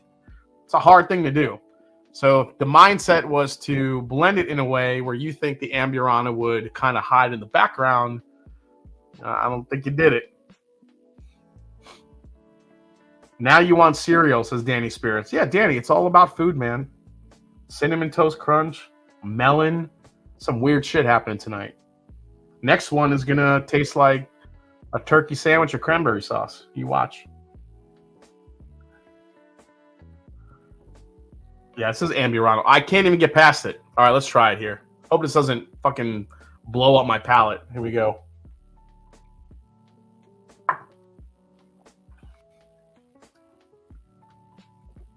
Oh. It's actually not as Amburana heavy on the palate. Bold move, Cotton. Let's see if it pays off. I love that movie. Hey, Katie Turk is here. What's going on, you legend? Bold move, the Master Drum, that time of the year when you talk about your leftover stuffing sandwich. That's right, 13 and 18 Shelby. So if you guys have never heard it, this is what you do.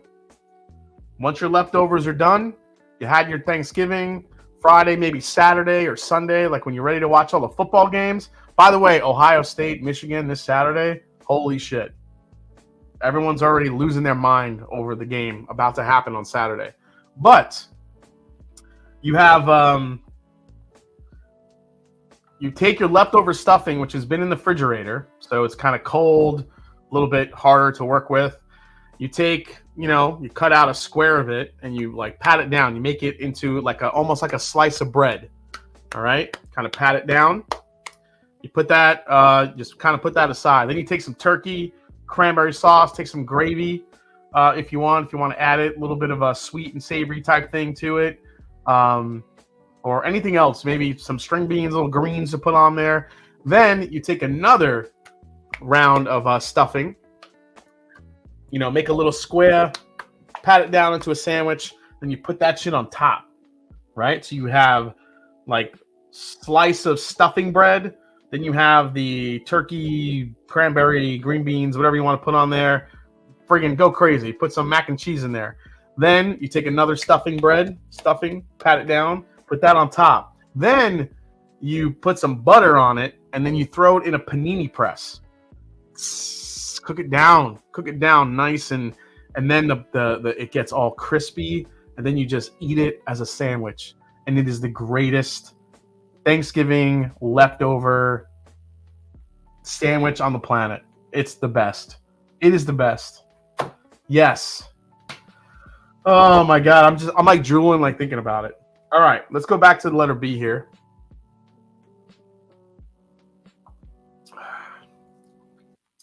Big Vic, is this yours? Is this your shit with the freaking Amburana in it? You're killing me. Jason Stoner's menu.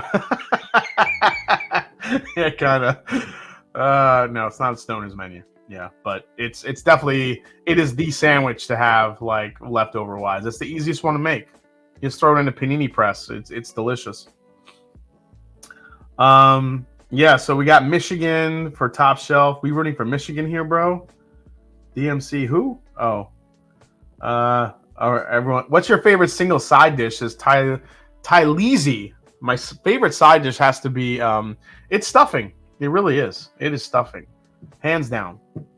I know we got into a little bit of a comment section on the Hardin's Creek review that I did. Fresh cranberry sauce versus, you know what? I'm gonna go crazy here. I'm gonna make this a poll. Let's see here. How can I do? Okay, yeah. I'm gonna do a poll here. Start a poll. All right. Cranberry sauce. Can or fresh? And start the poll. I'm going to leave that up there for a little while. You guys vote. I mean, people were going crazy on that thing. All right.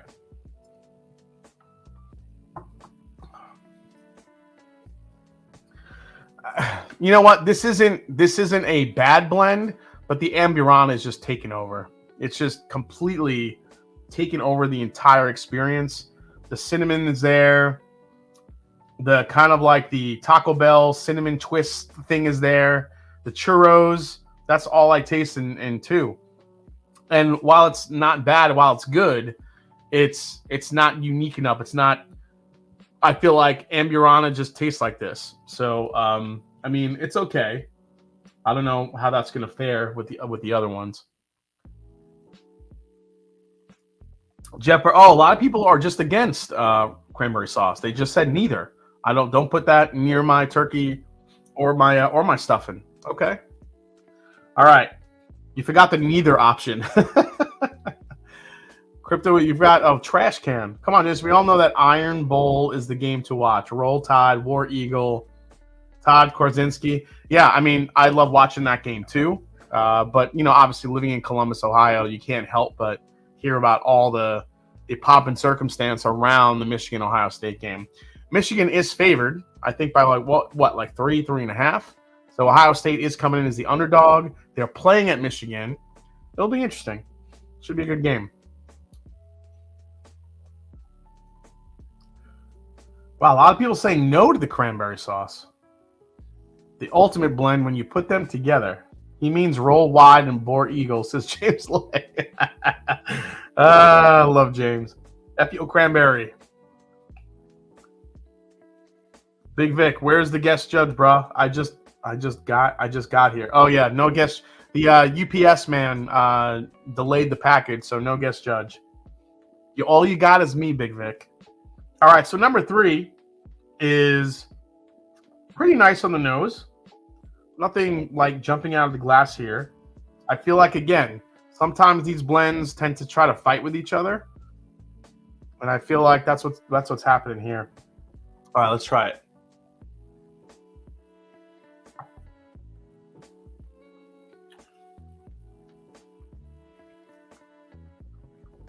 Three on the palate is awesome. The nose has a lot to be desired, but the palate kind of made up for it. As soon as it hit my palate, it gave me that tingly feeling to it. Had a lot of sweet, a lot of spice. The finish could be better. Not really getting much of a finish on 3.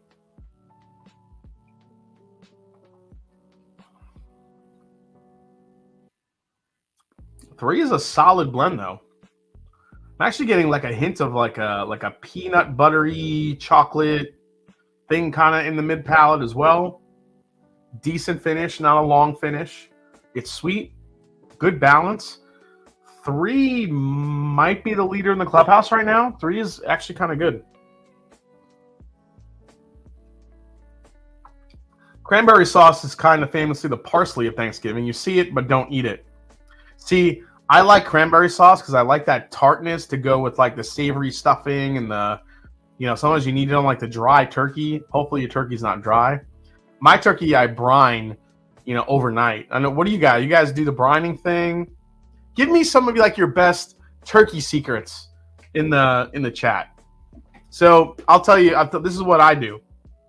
So I brine it overnight, and then instead of stuffing the cavity with stuffing, I actually stuff it with like a lemon, garlic, onion, fresh herbs, all in the cavity. Then I take some, melted butter, do a little bit of a melted butter, herb butter seasoning, and then I put it all up underneath the skin, and then all on top of the skin, and then bake that. And it usually comes out really juicy, but all those aromatics in the cavity actually kind of permeate through the turkey, and it ends up coming out really delicious. Always brine, says Ben Chrisman, and pineapple casserole on the side. Gotta brine and inject. Yeah, inject I think is underrated. Not enough people inject. Deep fried turkey. I would do deep fried turkey more often if it wasn't such a pain in the ass. Adam Hinson, this is the next thing I need to do. I need to smoke a turkey next. You know what? Maybe I'll do that shit next week. Maybe all the turkeys go on sale. I'll just do a smoked turkey. I want to see how that tastes. My turkey secret is let my wife do all the work and eat it. Okay. Quickly drop it into a deep fryer. Can't go wrong. Love it. No stuffing besides aromatics. Yep, that's basically what I do. I spatchcock, dry brine in the fridge overnight, put compound butter between the skin and the muscle. Damn, Mark, that sounds good too. Alton brown brine. It's great every time. Lemon, orange, and herbs in the cavity and garlic butter under the skin. JG, I'm with you, man. That's basically what we do too. I know someone who brines their turkey in Blanton, citrus, and oh god, Giselle's, get out of here with that. Boston Market, pick up and eat it.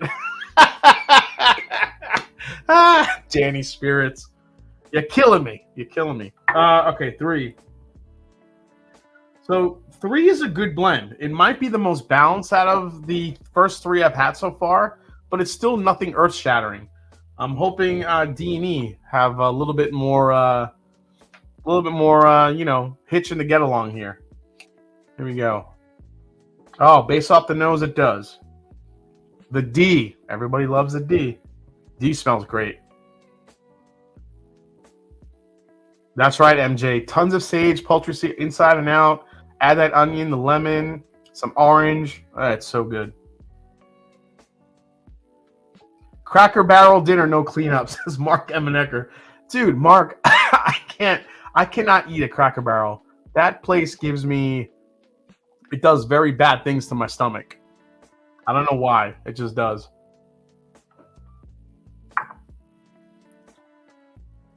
Ooh. Wow, D comes in with a very, very confectionery type of flavor profile. Very sweet. It kind of brings me back to a kind of a Buffalo Trace type thing that's going on. Very peanut, not peanut, very fruit forward.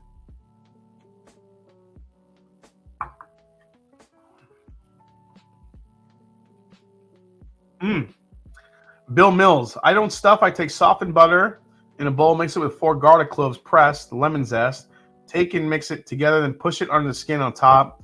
I put 4 strips of bacon on top. Damn, Bill. That's the shit right there, Bill.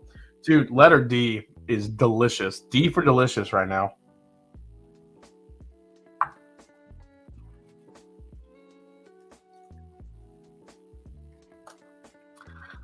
D has this ultra sweet palate, but somehow there is a very, very long finish on D. D is easily the leader in the clubhouse tonight, right now. Best blend I've had out of the 4. Yeah, D's really good.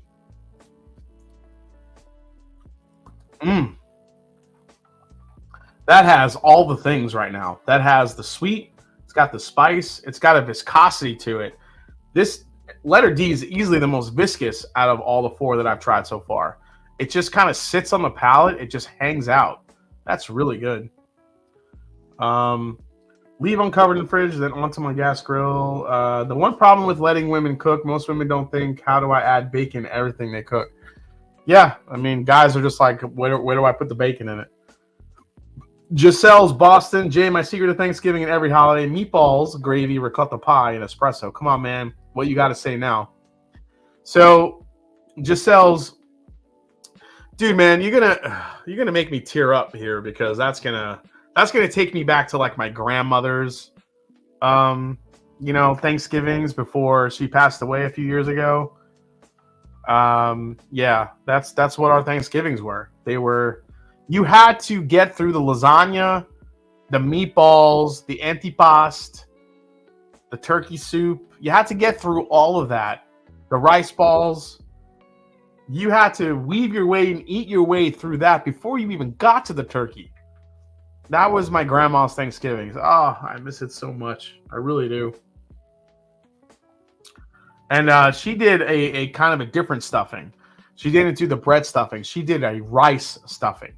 So she did rice, like herbed rice, and she did add, you know, cubed bread to it. So it was bread, rice, and also added some herbs, some seasoned meat to that, some ground beef, and that's what she would stuff the turkey with. And God, I miss that so much. It's always so sad. It's just like, I'll never have that again because I can't, like, we just can't replicate it like she did. Yeah, man. Damn you, Giselle's bourbon, making me get misty-eyed for a quick second. Dude, D is a really good blend. D is really good. Sean Marie says, my grams made oyster stuffing. It was amazing. Oh, damn. That's good. Here's a question. Sausage in the stuffing or no, says Mark Vasco. I like sausage in the stuffing. but that's me. I don't. It's not like I have to have it, but I do like sausage. It just gives it a little bit of a bite. You know, it's that texture thing.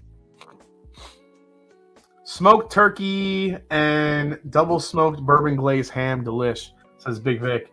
I've talked. Ooh, holy! Wait a second.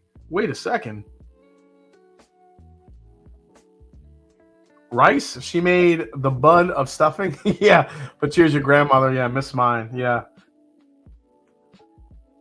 We use the giblets in the stuffing. Yeah, my grandmother saved those for the soup. And that turkey soup was it's probably the most flavorful soup I'll ever remember. All right now, guys, D and E are coming in hot.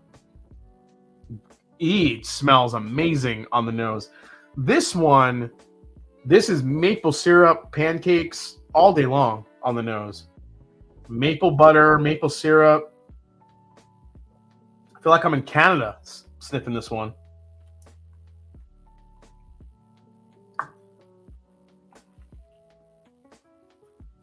Oh, the palate, though, not as mapley, a little bit more on the youthful side. I know what you're talking, Jason. My grandmother did some amazing stuff I could never reproduce ever. I've gotten close to reproducing my grandmother's meatballs and her rice balls. Those are probably the two closest things I've gotten to replicating from her, which have been great. Fifth quarter tailgate says my grandma knew I hated mushrooms, so she would make me my own green bean casserole with the cream and mushroom soup strain. Yes, I was the spoiled favorite. Yeah, that's how you do it, man. MJ says no sausage. I made apple walnut stuffing, no giblets either. Bread, onion, celery, apples, and walnuts, and tons of butter and sage. MJ, you lost me at the apples and the walnuts. I don't need that in my stuffing. I'm with you on celery. Tons of butter and sage. I really think that's what makes a really good stuffing. A lot of chicken stock to really soak through and kind of moisten up. But when it comes to stuffing, I like to kind of keep it real easy, real simple. And if there's anything that's going in it besides the bread and some of those herbs, it's a little bit of sausage. Yeah, right. Yeah, arancini, basically, Kyle.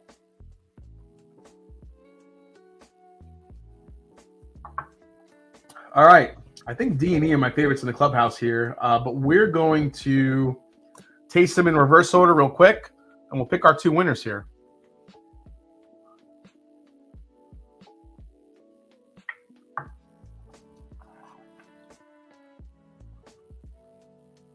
Man, E has this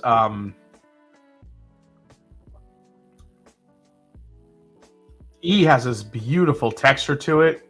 Not only that, but E also kind of has this, again, like that mapley, like doughy, almost like a donut type of like pastry vibe to it. E is really nice. Let's go to D here.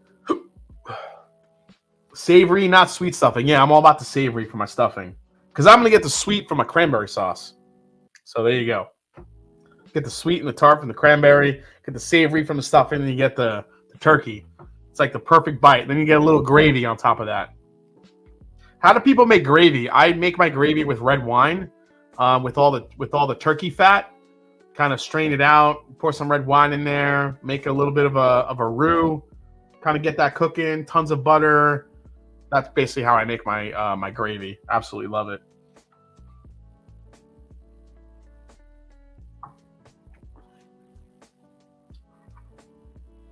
Well, coming off of E, actually D kind of falls flat a little bit, but D is still a solid blend. I think D and E might be the leaders here. I got to go back to the other three.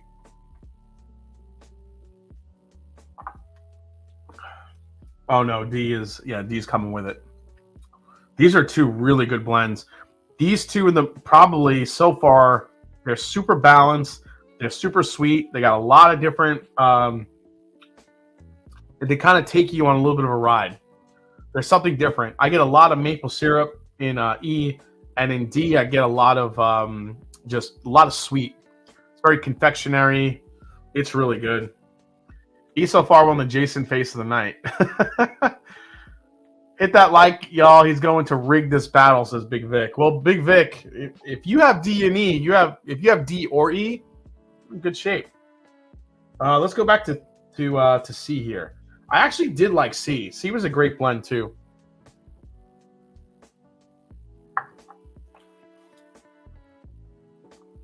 Yeah, C. Yeah, C's really good.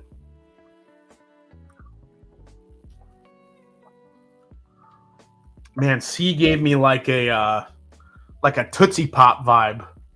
Like I got this little like a strawberry Tootsie Pop. I got very, very rich, like a strawberry fruit note, and then chocolate right in the middle on C. Don't remember getting that in C. Jeez. These are opening up really nicely. Oh, here's the Amburana monster. Okay, yeah, I'm not even going to drink that because it's going to fuck my palate up. Let's go back to A.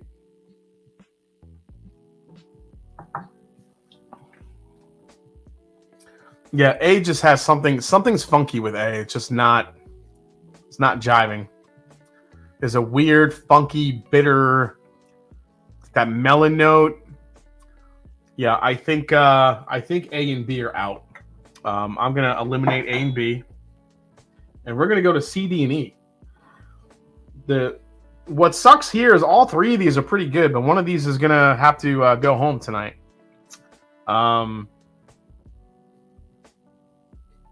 Big Vic says no B is all me. Oh, Big Vic, you did the Amburana? Why would you do that?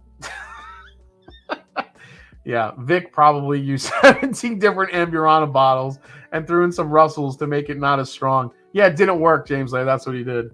Holy shit. All right, so it's between C, D, and E here. One of these is going home, unfortunately.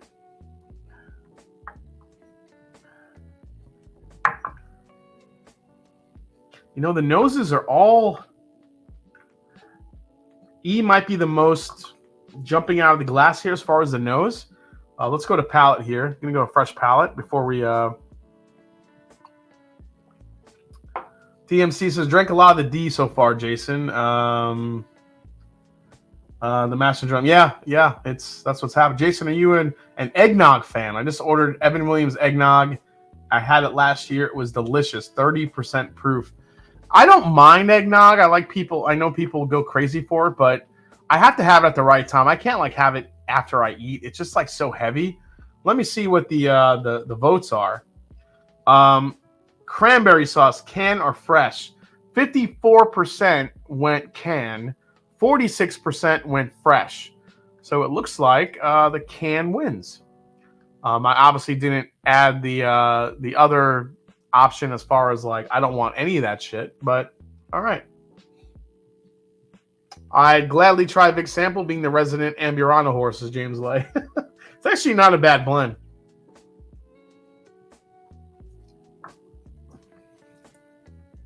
Team can.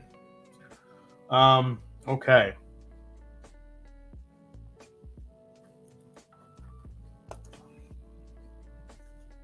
Ooh.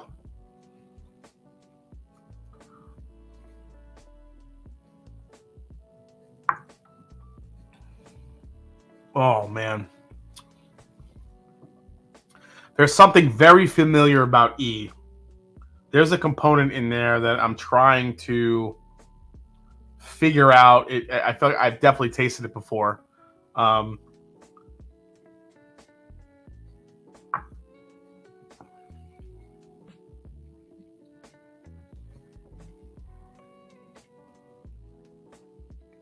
It's something crafty. I'm just trying to figure out what it is, but it's really good. I think E is definitely making it. I'm putting E aside. I absolutely love it. It's between D and C. Which one is gonna reign supreme here? D has the better nose. Is that? Oh, it is C. Okay, they're on order.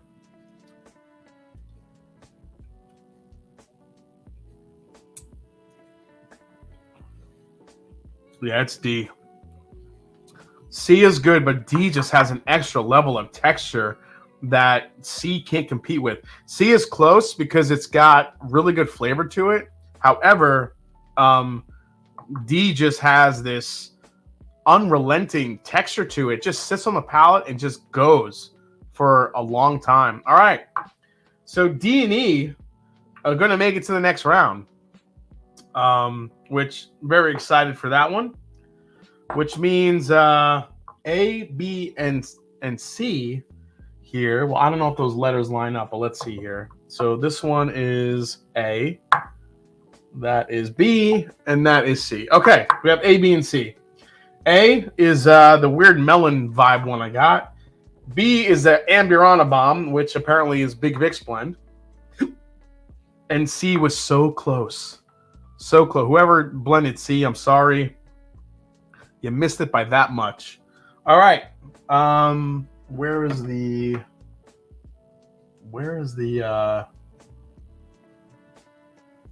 it's under one of the bottles here. Oh, here it is. Okay, got it. Here.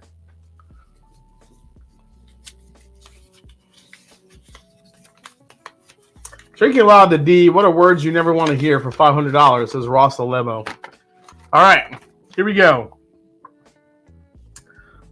These are in no specific order. It's not like a last place thing or anything, but these are the three that are just eliminated.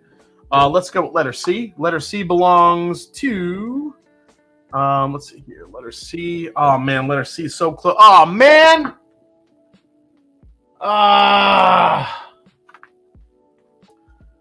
Letter C belongs to William Davalar. Oh, Will. I'm so sorry, man. Will, you were my favorite this year. I thought you were going to go all the way, but man, so close.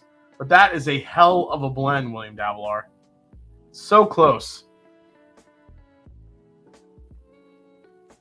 Damn. Will, it had a lot of the flavor that I liked. It just, when it finished, the finish just kind of dies on it, unfortunately. That's really what kind of killed it.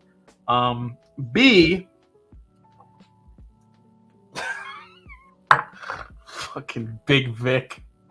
Big Vic, what Amburana bullshit did you throw in here? Now, Big Vic, I don't think I got an envelope from you. So, Big Vic, I want you to text me your blend right now. So, Big Vic, if you're watching, send me your blend. Because I want to know what the hell's in there. Damn. I'm kind of crushed that Davalar got eliminated. He was really close. But D and E are really good. And that means A. So this was the one with the funky, like, melon. I don't know what that is. Yeah, that is A. And that goes to Jeffrey Gamble. Jeffrey Gamble with Saved by the Barrel. Big Vic Energy. Big Vic's, you guys want to know the name of his blend? It's just ha ha ha ha ha. That's basically the name of his blend. Just laughing at me. That's basically the name of his blend. He's just laughing, which is bullshit. Big Vic. So Big Vic, he basically just laughed because he knew he put Amburana in there and he was just messing with me. Okay. Well, you're eliminated, Big Vic, so congrats. And Will Davalar had the Midas, which was so close, which means the two names making it to the next round, making it. Getting into the Fab Five is JG with Milo's Mash and Eric Snyder with My Peanut Butter and Jelly Recipe is Enclosed. So that's the name of their blend. You have Milo's Mash and you have PB&J Recipe is Enclosed. JG, Eric Schneider, congratulations. You made it through. So these were easily the best blends tonight. This actually wasn't as tough as a round as I thought it was going to be. The only tough one was William Davalar's, kind of really on the fringe. But JG's and Eric Snyder's blends were just kind of, man, off the chain here. Yeah, respect to Vic for sending in an Amburana blend. I mean, I respect nothing less from him. So JG, Eric Snyder, congratulations. You guys are moving on to the Fab Five. Let's take a look at the bracket. See where you guys fall. And let's see. Here it is. So here's the full bracket, guys. That means we're going to get to next week, which will be week 3.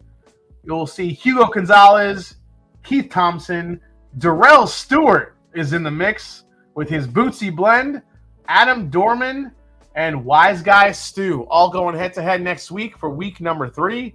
We will have a guest judge next week. I promise you guys that. And, man, absolutely stellar blends tonight, guys. Again, JG, Eric Snyder, congratulations. Guys, right after this is wrapped up here, head over to Women of Whiskeys. We're doing a little bit of a Thanksgiving stream. I'll be headed over there, I think, for a little bit. And, man, what can I say? Guys, enjoy yourselves this Thanksgiving. Tomorrow's Thanksgiving Day.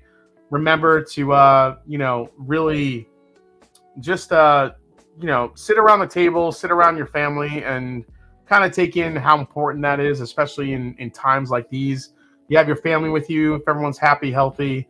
If you've lost someone, if you've had a rough year, you can always give thanks, at the table. Thanksgiving Day, family, friends. Surround yourself with the people around you that you love, and that's what it's about. Also, share some great whiskeys. Break out some good ones. Break out something good for your family to try. As I always say, because not about the whiskey, it's the people you share it with. Thanksgiving is a perfect time of year to do that. Absolutely love you guys. Thank you for the support. We'll see you next week for week 3 of Blendageddon and some other fun stuff that's going to happen. Also, I'll be dropping a video tomorrow, so stay in tune for that for the Pride of Anderson County review. I have a lot to say about that bottle. And what can I say? Love you guys.